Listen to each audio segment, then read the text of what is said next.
So, karena yang pertama, ilmu kita itu masih sangat jauh dari hal itu untuk pembebasan Masjidil Aqsa, dan mungkin kita di sini sudah tahu ya, tapi mungkin itu 1:1000 dengan masyarakat kita yang ada di luar. Dan yang kedua itu, ya kita lihat saja siapa yang memegang kekuatan militer sekarang, apakah itu orang Muslim atau orang kafir. Dan yang ketiga, dan yang keempat itu kekuasaan, dan yang ketiga itu kekuasaan, dan hal itu akan terjadi pembebasan ketika tiga itu telah terjadi. Syukran Syekh. طيب شكرا.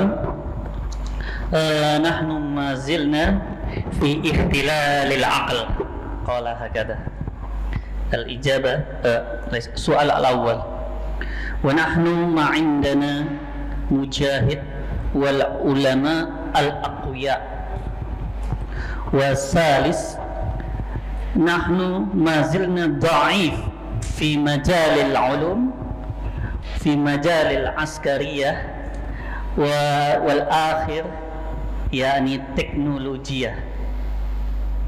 كلام جميل ما شاء الله ما شاء الله كلام جميل بارك الله فيكم.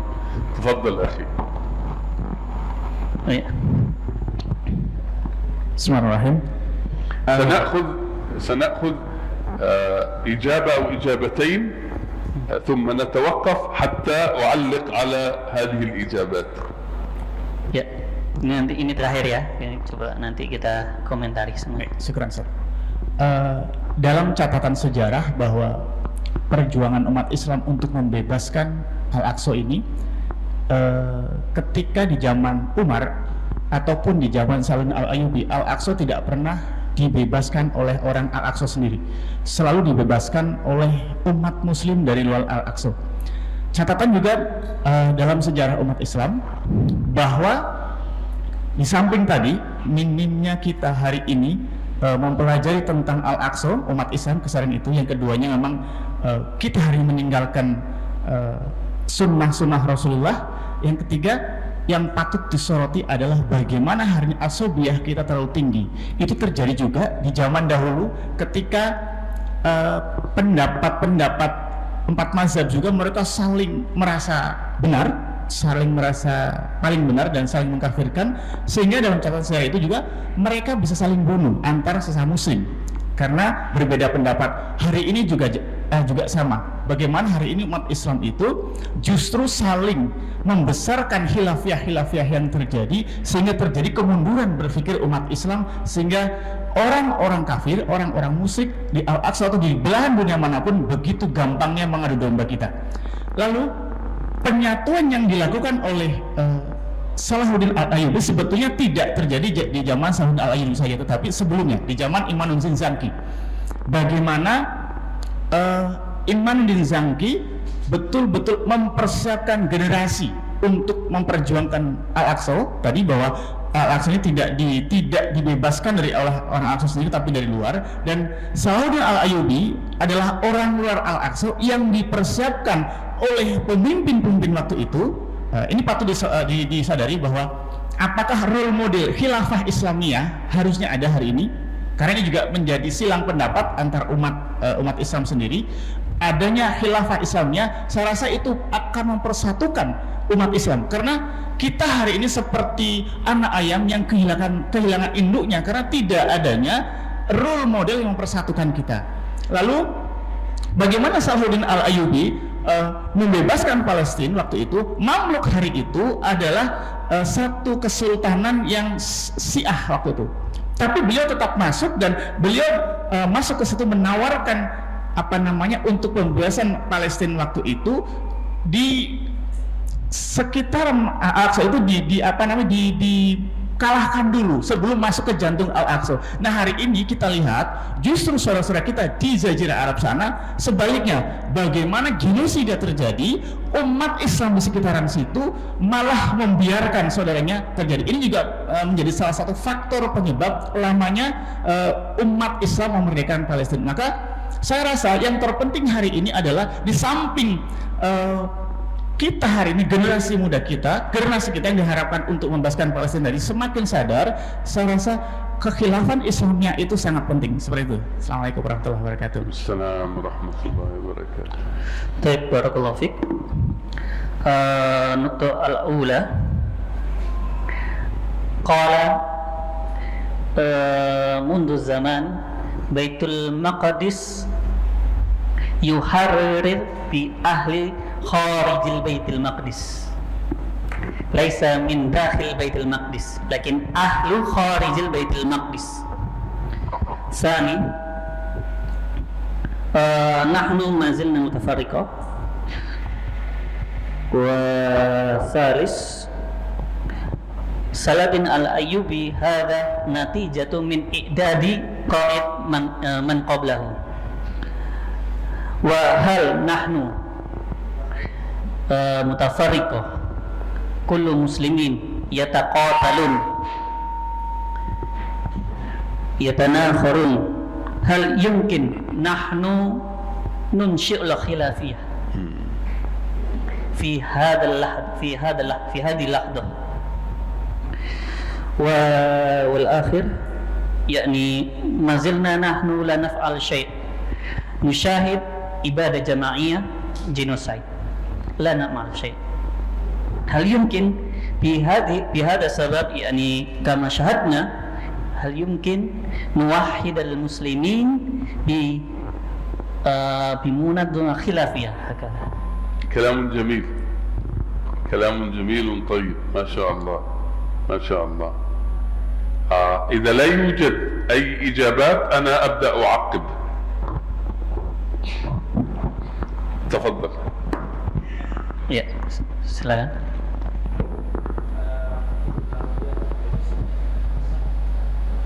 Indonesia bisa, Arab juga bisa. Indonesia. Sebab, yani min nahiyatain. An-nahiyah ad-dakhiliyah مثل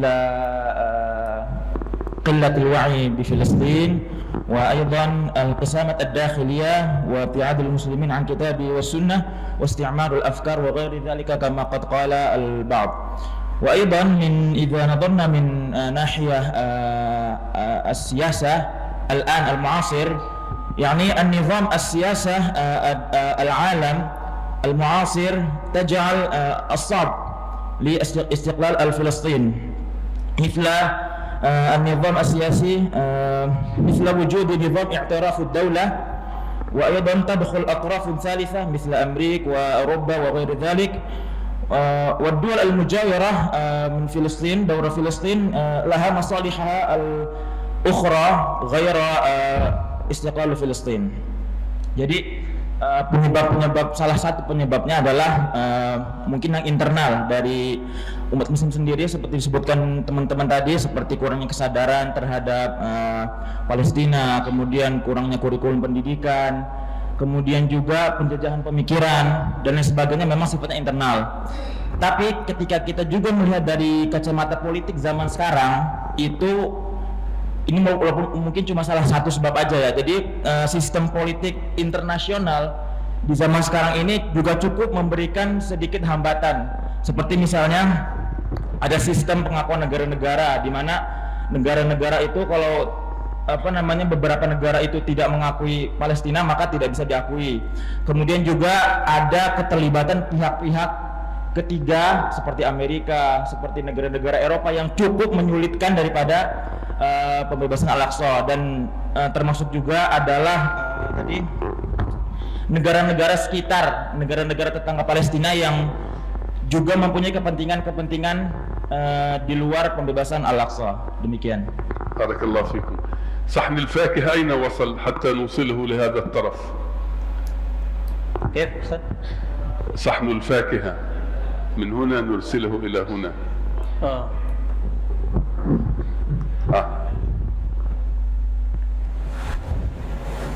بسم الله. أيوة. بارك الله. فواكه. حتى نوصل للطرف الآخر. بسم الله. تمام. بسم الله.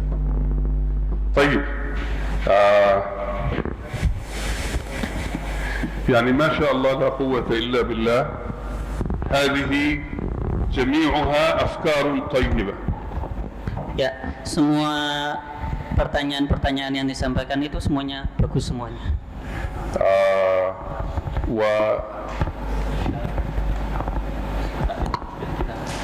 تمام تمام. Ya. فجميع الأفكار طيبة وتدل على وعي. Dan semua jawaban itu menunjukkan kepada kesadaran antum semuanya. وأنا أحببت أن أبدأ المخيم بهذا السؤال حتى نحرك عقلنا في التفكير. Ya, semua pertanyaan ini kita kumpulkan supaya kita ini mempunyai sesuatu yang bisa kita pikirkan bersama. وهكذا سيكون المخيم كله نشغل العقل حتى نصل إلى ما يفيد الأمة إن شاء الله تبارك وتعالى. Yang mana ujung-ujungnya untuk bisa memberikan manfaat untuk umat ini. ولا يوجد إجابة صحيحة وإجابة خاطئة. Tidak ada jawaban yang benar ataupun salah. إنما الأفكار عندما تلتقي مع بعضها البعض ينتج عندنا زبدة الكلام في نهاية المطاف. Ya, semua ini akan menjadi zubdatul kalam atau mutiara diskusi. Ya, kurang lebih seperti itu. سئلت يوما السؤال التالي، قيل لي نحن في أندونيسيا نجمع التبرعات لفلسطين. Kita semuanya melakukan donasi untuk Palestina. نجمع التبرعات وكلما حدثت أحداث في فلسطين نخرج في مظاهرات. Ya, kita juga selain melakukan donasi, kita keluar melakukan aksi unjuk rasa, demonstrasi di jalan.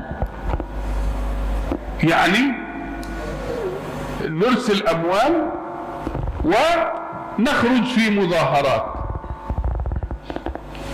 Mengeluarkan uang donasi dan keluar untuk melakukan aksi-aksi. السؤال كان لي لماذا لم تحرروا المسجد الأقصى حتى الآن؟ Tetapi kenapa dua-duanya donasi sudah, kemudian terjun ke lapangan sudah, demonstrasi, tapi masih Baitul Maqdis itu tidak terbebas? Kenapa? يعني نحن نتظاهر، نحن نجمع الأموال، وعليكم أنتم يا أهل فلسطين أن تحرروا المسجد الأقصى. لماذا لم تحرروه إلى الآن؟ Kenapa sebabnya nggak sampai sekarang tidak terbebas? فقلت له سؤالك خطأ. Pertanyaannya itu salah. Soalu khata. سؤالك خطأ. You are asking the wrong question. أنت تسأل السؤال الخطأ. أنت تظن أنه بجمع التبرعات وبالمظاهرات يتحرر المسجد الأقصى المبارك. Antum pikir dengan kita melakukan donasi itu, turun ke jalan, bisa membebaskan Masjidil Aqsa. وكأن تحرير المسجد الأقصى هو مهمة خاصة بالفلسطينيين لوحدهم. Seolah-olah permasalahan pembebasan Baitul Maqdis itu hanya untuk orang Palestina. وبهذا أنت تخلي مسؤوليتك. أنت كمسلم في أندونيسيا، أنا تبرعت بهذا المبلغ، خرجت في هذه المظاهرة، أنا أديت واجبي. أنت يا ابن فلسطين عليك أن تحرر المسجد الأقصى المبارك. Jadi kurang lebih yang disampaikan beliau, kita hanya bisa membantu dengan donasi, dengan turun ke jalan, sedangkan yang membebaskan langsung, yang di lapangan sebagai pasukan dan lain sebagainya cuma orang-orang Palestina. وهذا هو جوهر الخطأ. ini adalah sangat salah sekali. ماذا أقصد جوهر الخطأ؟ جوهر الخطأ أنني أنا كمسلم أندونيسي تخليت عن المسجد الأقصى. Ya, antum semua seolah-olah berlepas tangan dari permasalahan Masjidil Aqsa. هل المسجد الأقصى هو للفلسطينيين؟ Apakah Masjidil Aqsa itu punya orang Palestina? هل ورد في القرآن أو في سنة رسول الله صلى الله عليه وسلم أن المسجد الأقصى خاص بالفلسطينيين؟ Nah, apakah Quran dan Sunnah itu pernah menyebutkan bahwa Masjidil Aqsa itu miliknya orang Palestina? هذا الأخ عندما سأل ظن خطأ أن قضية المسجد أن المسجد الأقصى لأهل فلسطين. Ini sangat keliru sekali, ya, kalau ada pemikiran seperti itu. لا يوجد لا نص في كتاب الله ولا في سنة رسول الله صلى الله عليه وسلم ولا في حياة الصحابة تقول على أن القضية هذه اسمها قضية فلسطينية، بل قضية المسجد الأقصى هي قضية الأمة جميعا. Ya. Permasalahan Palestina itu tidak disebutkan di Quran maupun di Sunnah maupun di zamannya sahabat. Itu permasalahannya orang-orang Palestina saja, tetapi ini adalah permasalahan seluruh umat Islam. إذن كما قلت السؤال خطأ. Jadi pertanyaan ini salah akhirnya. ولا نظن هنا في أندونيسيا أننا عندما نفعل هذا نترك لأهل فلسطين، لا بد للأمة جميعا أن تتشارك في تحرير المسجد الأقصى المبارك. Ya, antum juga harus berpartisipasi semuanya, tidak hanya saya donasi saja, terus sisanya dikerjakan oleh orang-orang Palestina. Tidak seperti itu. من الذي زرع فينا أن تحرير المسجد الأقصى هو خاص بالفلسطينيين؟ من الذي زرع فينا هذا؟ Siapa yang menanamkan bahwa kepada kalian ya pikiran bahwasanya urusan Palestina itu ya urusannya orang-orang Palestina? من الذي علمنا؟ من الذي درسنا؟ من الذي أوصل إلى عقولنا أن قضية تحرير المسجد الأقصى هي خاصة بأهل فلسطين؟ Siapa sih yang memberi mendogma kita ya bahwasanya permasalahan Masjidil Aqsa itu hanya permasalahan miliknya orang-orang Palestina. أعداء الأمة هم الذين علمونا هذا الأمر. Itulah yang diinginkan oleh musuh-musuh kita, yang membuat kita terlena. أعداء المسلمين كيف فرقونا؟ قالوا هذه قضية فلسطينية اسمها قضية فلسطينية. ماذا تعني؟ قضية خاصة بالفلسطينيين، وهذه بداية الجريمة. Ya, ini menurut Barat ya, musuh-musuh umat Islam, bahwasanya qadiyah permasalahan Palestina itu permasalahannya orang Palestina. Kita tidak boleh ikut campur. Kita itu didoktrin seperti itu. Itu adalah doktrin yang salah dan itu yang diharapkan oleh musuh kita. أنا عندما أسمع في الإعلام قضية فلسطينية قضية فلسطينية قضية فلسطينية، أنا أندونيسي، ما علاقتي بالقضية الفلسطينية؟